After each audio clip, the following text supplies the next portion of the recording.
പിന്നീട് ഈ യോഗം ഉദ്ഘാടനം ചെയ്യുന്നത് നമ്മുടെയൊക്കെ കേരള മുസ്ലിങ്ങളുടെ നേതാവായ സയ്യിദ് സാദിഖ് അലി ശിഹാബ് തങ്ങളവർകളാണ്. അർഹമുറാഹിമാൻ തമ്പുരാൻ വളരെ ശക്തമായി കൊണ്ട് തന്നെ ഈ സമുദായത്തെ നയിക്കാൻ ആയുരാരോഗ്യവും സിഹത്തും ആഫിയത്തും അല്ലാഹു തആല നൽകുമാറാവട്ടെ എന്ന് പ്രാർത്ഥിക്കുകയാണ്. ഞാൻ ഇന്ന് രാവിലെ ഒരു വാർത്ത കേട്ടു.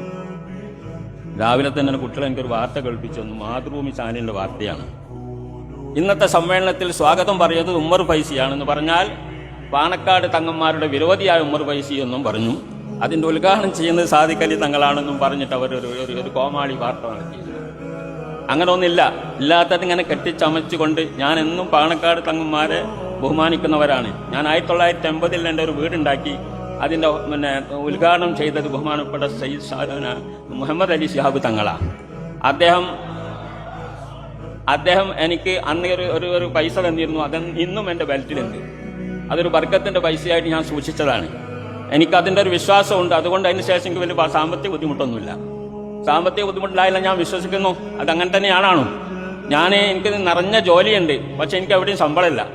എന്നാലും എൻ്റെ വീട്ടിലോ എൻ്റെ കാര്യത്തിനൊന്നും ഒരു തിടുക്കവും ഉണ്ടാകുന്നില്ല. അല്ലാഹു തആല റഹ്മത്ത് ബർക്കത്തായിരിക്കുന്നു. എൻ്റെ കുട്ടികൾ എൻ്റെ കാര്യങ്ങളൊക്കെ നിർവഹിക്കുന്നുണ്ട്. ഇതാണ്.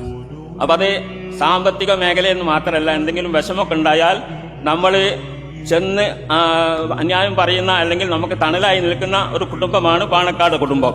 ആൾക്കാർ എന്തൊക്കെ പറയുന്നു, ഇതൊക്കെ എന്താക്കുന്നു കേട്ടിട്ട് നമ്മളുടെ ഇടയിൽ ഇങ്ങനെ വിരോധമാണ്, ഞാൻ ലീഗ് വിരോധിയാണ്, സഖാവാണ് എന്നൊക്കെ പറയുന്നവരുണ്ട്. ഒക്കെ പറച്ചിലാണ്. ഒന്നുമില്ല. സഖാവ് ഒരു മനുഷ്യനിക്ക് അങ്ങനെ ആകാൻ കഴിയൂല. ഒരു മുമ്പിനാണ് മനുഷ്യൻ. അതുകൊണ്ട് ഇങ്ങനെയുള്ള വർത്താനങ്ങളും ഇതൊക്കെ പെട്ടിട്ട് നമ്മളെന്താക്കരുത്, പരസ്പരം ദീപത്തിന് നമീമത്തൊന്നും നടത്തരുത്. സംഗതികൾ എന്താക്കണം, നമ്മൾ ഈ മേഖലയിൽ ജീവിക്കേണ്ടവരല്ലേ. പരിശുദ്ധ ദീനുൽ ഇസ്ലാമിന്റെ പ്രചരണ മേഖലയിൽ പ്രവർത്തിക്കുന്നതാണ് എൻ്റെ പണി മുഴുവനും.